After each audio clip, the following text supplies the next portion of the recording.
হ্যাঁ, আমি কিছুক্ষণের মধ্যে আসছি। স্যার, আপনি বলেছিলেন না যে আপনার একটা কাজের লোকের দরকার, এই যে আমি নিয়ে এসেছি।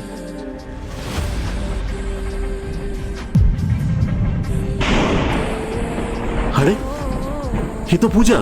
6 বছর পরে ওর এই অবস্থা হয়েছে। শেষমেশ আমার বাড়িতে কাজ করতে এসছে। এই, মন দিয়ে কাজ করবে কিন্তু, ফাঁকি দিলে একদম চলবে না। হ্যাঁ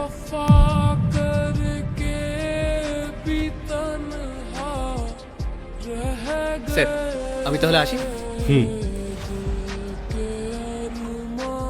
হ্যাঁ বলুন, আপনার নাম কি? স্যার, আমার নাম পূজা। আমি বাড়িতে কাজের জন্য এসেছি।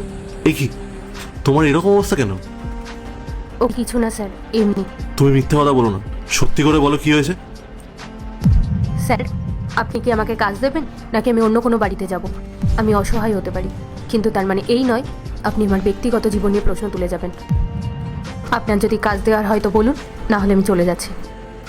শোনো, কাজ তো তুমি অবশ্যই করবে। তুমি একটা কাজ করো, জুতোটা খুলে ভেতরে আসো। जिसने पूछा हमसे बिछड़े নাও, এখানে কাজটা শুরু করো।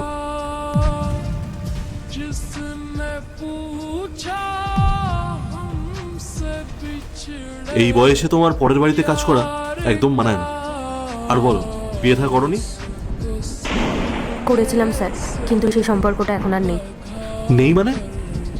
তোমার স্বামী কি সত্যি পৃথিবীতে নেই, নাকি তুমি সহ্য করতে না পেরে ছেড়ে দিয়েছো? স্যার, আপনি যদি আমাকে কাজের কথা বলেন তাহলে খুব ভালো হয়। এইসব একান্তই আমার ব্যক্তিগত বিষয়। ব্যক্তিগত? তুমি যখন আমার বাড়িতে কাজ করছো, তাহলে তোমার অতীত এবং বর্তমান সব কিছু জানা আমার অধিকারের মধ্যে পড়ে। আর আমার বাড়িতে আসা মানুষটা কতটা অনেস্ট সেটা আমাকে জানতেই হবে। স্যার, এখন যদি আমি আপনাকে আমার ব্যাপারে কিছু বলিও, আপনি ভাববেন আমি করুণা পাওয়ার জন্য গল্প সাজাচ্ছি।